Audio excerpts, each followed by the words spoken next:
Assalamualaikum warahmatullahi wabarakatuh. Alhamdulillahirabbil alamin wassalatu wassalamu ala asyrafil anbiya wal mursalin wa ala alihi washabi ajmain. Amma ba'du. Pertama-tama, marilah kita panjatkan puji syukur kehadirat Allah Subhanahu wa taala yang telah melimpahkan rahmatnya kepada kita semua.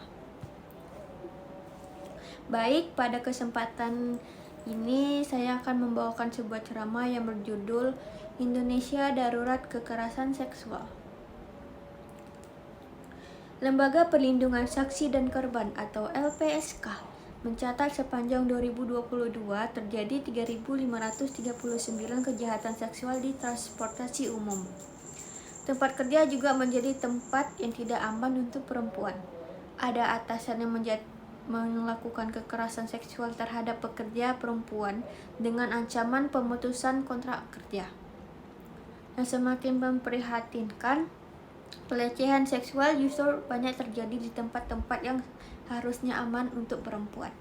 Beberapa kali diberitakan perempuan menjadi korban kekerasan seksual di rumah sendiri, di ruang praktek dokter, bahkan di pondok pesantren atau di ruang tahanan, dengan pelakunya justru aparat keamanan. Pelaku tindak kekerasan juga kebanyakan adalah orang yang dikenal bahkan dekat dengan korban.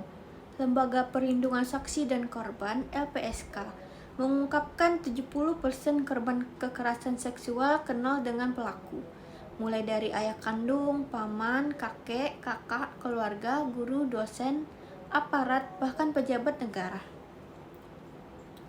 Sebagai negeri yang mayoritas muslim, kita patut bertanya, mengapa ini bisa begini?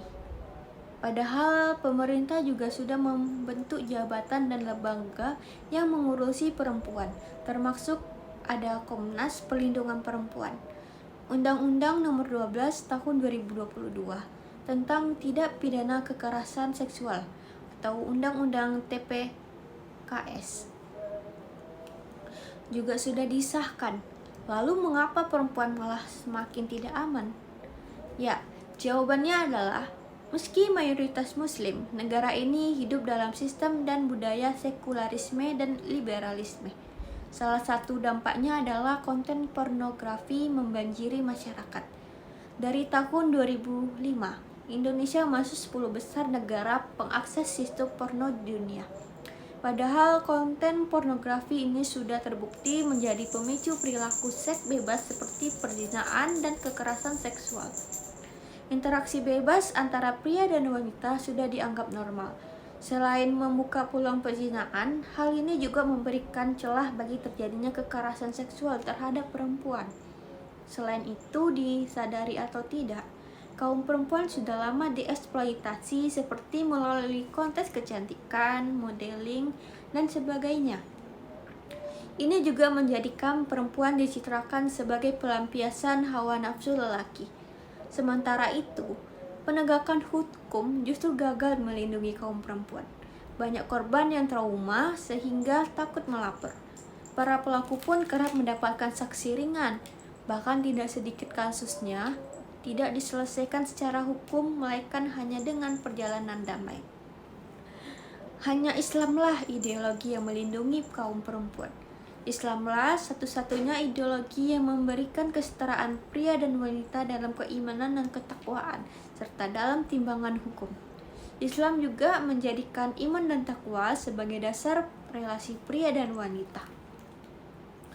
Islam pun menetapkan bahwa pakaian wajib kaum muslimah saat keluar rumah adalah kerudung yang terulur hingga menutupi dada dan jilbab atau gamis, yakni baju panjang yang lebar dan tidak menampakkan lekukan tubuh mereka. Islam juga menyiapkan sanksi keras bagi para pelaku kekerasan seksual terhadap perempuan. Syariah Islam menjatuhkan sanksi bagi pihak yang melakukan eksploitasi terhadap perempuan, termasuk pihak yang memproduksi konten-konten pornografi. Para pelaku ini dijatuhkan sanksi ta'zir yang jenis dan bobot sanksinya diserahkan pada qadhi atau hakim.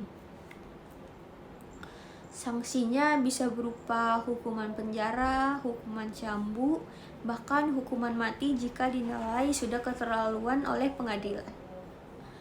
Hakim bisa memvonis hukuman penjara atau hukuman cambuk atas pelakunya, tergantung pada tingkat kejahatan tersebut menurut ijtihad qadhi atau ijtihad hakim.